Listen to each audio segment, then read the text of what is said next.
दोबारा वोट मांगने आ गए, पिछले हम तो पीछे छिक रहे हैं, आपको वोट दे गए, आगे क्या वोट दे हुए? कोई सफाई का ध्यान नहीं, कोई नाली नहीं, कोई एक साइड नाले बन के एक साइड वैसे ही पड़े हैं। एमसी भी हमारे यहाँ जो आते नहीं, उन्हें जब वोट मांगते जो आ जाते, वैसे उन्हें जरूरत नहीं पड़ती जनता बिचवाने की। हम कहे भाई ऐसा जब आप काम नहीं करते, हम वोट किस चीज़ की वोट दें आपको?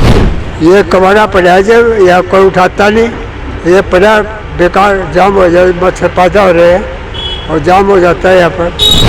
ये रोड अच्छे होंगे, अच्छा काम होगा, और क्या सोचा था। अब तो हम तो नोटा में ही देंगे वोट, हम तो दे नहीं किसी को भी जी। अब तो देखियो खाली बैठे हैं, और क्या है, धूल मिट्टी सारी दुकान में, ऐसे धूल मिट्टी में कौन आएगा ग्राहक? ये देशराज कॉलोनी में शमशान रोड है और ये सारा टूटा फूटा पड़ा है, पानी भरा होता है, कई बार अर्थी भी जो ले जाते हैं शमशान में वो भी गिर चुके हैं और बाइक तक का रास्ता नहीं है, उबड़ू खुबड़ू रास्ता है।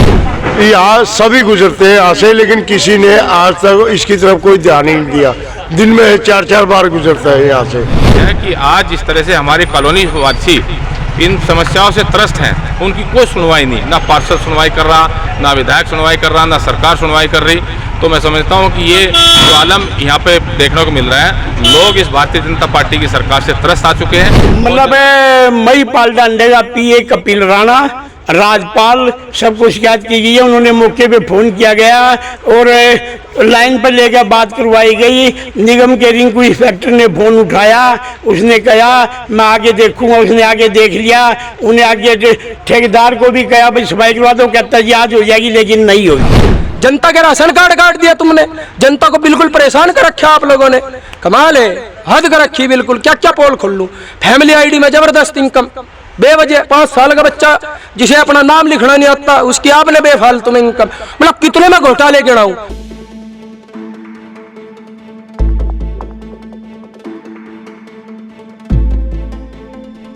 नमस्कार दोस्तों, स्वागत है आपका वॉइस ऑफ पानीपत में और मैं आपके साथ सूरज शर्मा। आज हम आए हैं वार्ड नंबर 4 में, जिसके मौजूदा पार्षद हैं रविंद्र नागपाल उर्फ भोला। सभी पार्षदों का ये मानना है कि उनका जो वार्ड है वो किसी स्मार्ट सिटी से कम नहीं है। वहीं दूसरी ओर देखें तो कॉलोनी वासियों का नज़रिया है, उनका कहना है कि इससे बिछड़ा इलाका कोई है नहीं। तो आइए कॉलोनी वासियों से ही पूछते हैं आखिर वार्ड में क्या क्या सुविधा हुई है। तो सुना आपने लोगों को, ये वो लोग हैं जिनकी कॉलोनी में विकास नहीं हुआ है। पार्षद जी दिखते नहीं, जिसकी वजह से उनका गुस्सा आज देखने को मिला वार्ड 4 के पार्षद रविंद्र नागपाल के प्रति। दरअसल ये तस्वीरें सबसे पहले आप देखिए, जनता को आपने पहले सुन ही लिया, लेकिन अब ये तस्वीरें देखिए। तस्वीरें खुद बयां कर रही हैं कि कॉलोनी में, वार्ड में कितना विकास हुआ है। चारों तरफ गंदगी अटी पड़ी है, कूड़े का ढेर लगा हुआ है, नालियां अटी पड़ी हैं, नालियों की सफाई करने के लिए कोई नहीं आता, गलियां टूटी पड़ी हैं, सड़कें नहीं बनी हैं। तो ऐसे में विकास किस ओर दिख रहा है ये आप खुद अंदाजा लगा ही सकते हैं। लेकिन हाँ, वहां पर एक चीज जरूर नजर आई कि बड़े बड़े पार्षद जी के बोर्ड नजर आए, जिन पर काफी खर्चा हुआ था। बड़े बड़े अक्षरों में लिखा हुआ है कि वार्ड 4 के पार्षद है रविंद्र नागपाल। लेकिन हकीकत यहाँ पर क्या है वो आप खुद देखिए कि कितना विकास हुआ है। लोगों का कहना है कि 10 सालों में कोई विकास नहीं हुआ। पार्षद जी सिर्फ उस वक्त नजर आए थे जब उन्हें वोट चाहिए था, जीतने के बाद से वो कॉलोनी में एक बार भी नजर नहीं आए।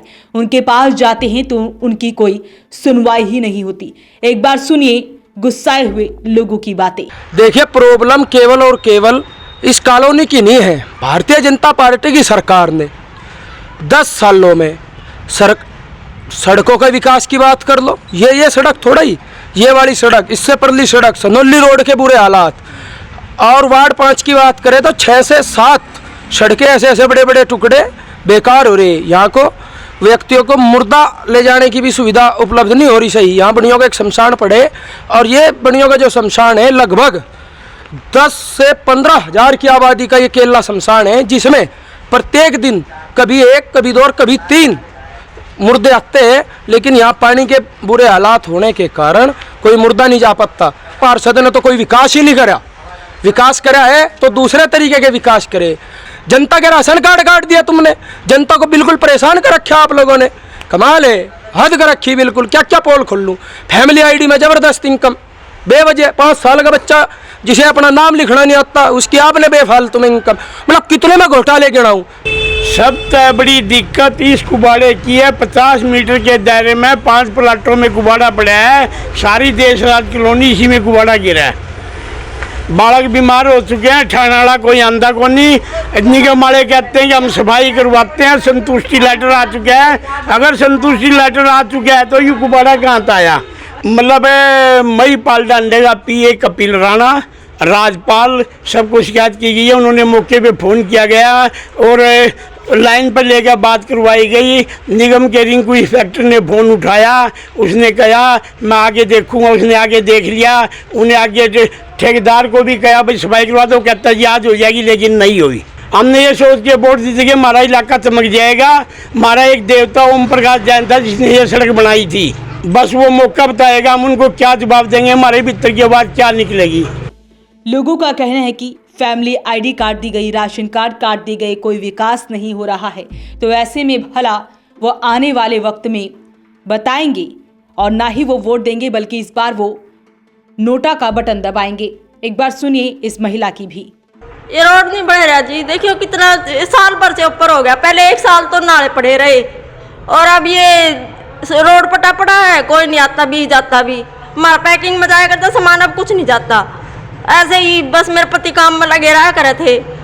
मैं ये रोड अच्छे होंगे, अच्छा काम होगा और क्या सोचा था। अब तो हम तो नोटा में ही देंगे वोट, हम तो दे नहीं किसी को भी जी। अब तो देखियो खाली बैठे हैं और क्या है, धूल मिट्टी सारी दुकान में, ऐसे धूल मिट्टी में कौन आएगा ग्राहक। सर हमारे को दिक्कत है, ये देशराज कॉलोनी में शमशान रोड है और ये सारा टूटा फूटा पड़ा है, पानी भरा होता है।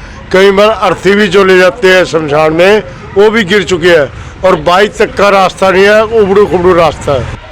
हमने तो ये सोच के वोट दिया है कि भाई यहाँ तरक्की हुए हमारे एरिया की, लेकिन हमारे एरिया को कोई सुनाई नहीं है, जिसमें वार्ड नंबर 4 पड़ता है यहाँ देशराज कॉलोनी। यहाँ को ना तो कोई सफाई का कर्मचारी आंदा जी, 10 तो गंदगी के ढेर लगे पड़े हैं। ना को जो हमारे वार्ड नंबर 4 का वो पार्षद है ना, उनने कभी आने के देखा क्या हो रहा है गलियों में। वोट तो क्या पता लगा जी, क्या वोट तो नहीं दीदी, अच्छा काम होंगे, अच्छे काम हो नहीं रहे। दोबारा वोट मांगने कहेंगे जी पिछले हम तो पीछे छक रहे हैं, आपको वोट दे गए, आगे क्या वोट दे हुए। कोई सफाई का ध्यान नहीं, कोई नाली नहीं, कोई एक साइड नाले बन के एक साइड वैसे ही पड़े हैं। अच्छा रोड था, ये पाट दिया, जिस आने जाने में बड़ी दिक्कत है। लोगों को यहाँ वोट तक ले जाने में भी दिक्कत आती है, यहाँ आने जाने में पैदल वाले लोग भी गिर जाते हैं। हमने बार बार प्रशासन को कहा, हमने MLA साहब को कहा, MC साहब को कहा, MC आश्वासन देते हैं तो आता ये रोड नहीं बना। हम कहे भाई ऐसा है, जब आप काम नहीं करते हम वोट किस चीज़ की वोट दें आपको। ये पड़ा बेकार जाम हो जाए, मच्छर पैदा हो रहे हैं और जाम हो जाता है। यहाँ पर बहुत बुरा कबाड़ा पड़ा है, नाली ठुकी पड़ी सब। सर कितने दिनों से पड़ा है?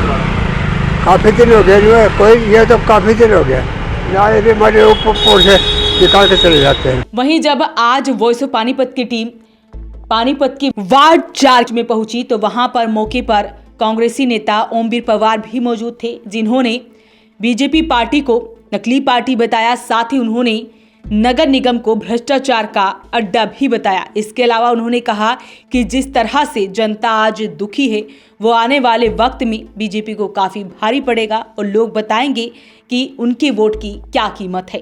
तरफ तो नगर निगम और नगर निगम के जो पार्षद हैं, मेयर हैं, विधायक हैं, सांसद हैं, सभी लोग बड़े बड़े दावे करते हैं कि इतना काम, इतने लोग, पैसा निगम की तरफ से सफाई के नाम के टेंडर दिए जा रहे हैं। लेकिन आप देख सकते हैं कि किस तरह से गंदगी के ढेर, जिस तरह से कॉलोनियों में जगह जगह नालियाँ एकदम ठप पड़ी हैं, कोई पानी का उसमें निकासी नहीं है, गंदगी के ढेर आए, कहीं कहीं भी देख लो आप। जिस तरह से मैं समझता हूँ कि ये सब पैसा नगर निगम की तरफ से लूटा जा रहा है इस गंदगी के सफाई के नाम पर के, लेकिन सफाई कहीं नहीं हो रही। नालियाँ एक तरफ नाले बन चुके हैं, दूसरी तरफ बने नहीं।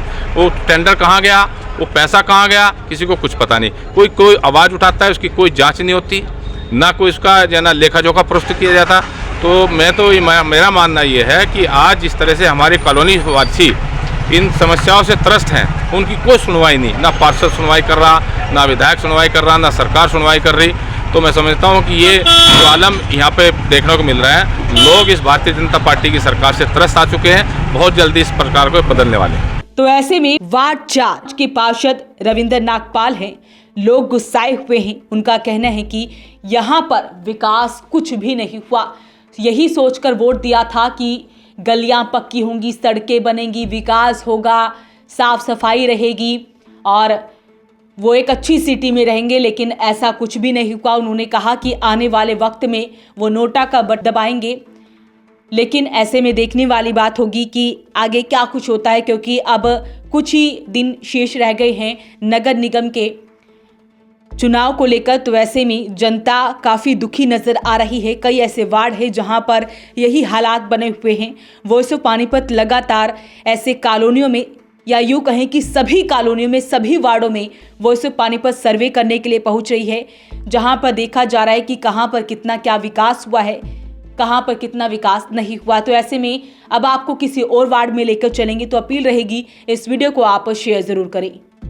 सुना होगा कॉलोनियों वासियों में कि पार्षद के प्रति कैसे रोष प्रकट कर रहे हैं। उनका मानना है कि जो रास्ते खराब हैं, एमसी उस पर दिन में 2-3 बार आते हैं, लेकिन उस रास्ते के बारे में कोई भी संज्ञान नहीं ले रहे हैं। तो आपने देखा कि एमसी किस प्रकार काम को नज़रअंदाज कर रहे हैं। आपसे मिलते हैं अगले एपिसोड में अगले वार्ड के साथ।